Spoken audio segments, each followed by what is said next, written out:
दोस्तों तो आज पढ़ाने जरूर नंबर वचन। अभी तक हमारे चैनल को लाइक सब्सक्राइब में शेयर नहीं किया तो जरूर करें, बेल आइकन प्रेस करना ना भूलिए, जिससे आपको न्यू नोटिफिकेशन मिलती रहेगी। हम भी प्रोत्साहित होते रहेंगे, आपके लिए कुछ नया लाते रहेंगे। तो चलिए स्टार्ट करते हैं।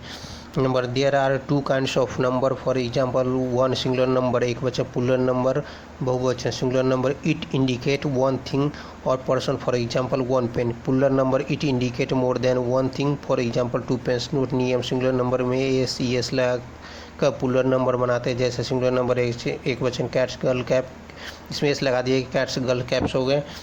फिर बॉक्स क्लास में ईएस लगाकर बॉक्सेस क्लासेस। लेडी स्काई में ईएस लगाकर लेजी स्काई। किसी सिंगुलर नाउन के अंत में वाई हो, उसके पर कॉन्सोनेंट है तो वाई को वाई में बदल के ईएस लगाना चाहिए। जैसे फ्लाई फ्लाई।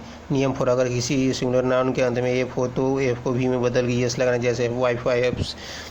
5वां नंबर, अंग्रेजी में सभी वर्ब मूल रूप से वर्तमान काल और बहुवचन की होती है। जैसे रीड, राइट, कॉलम।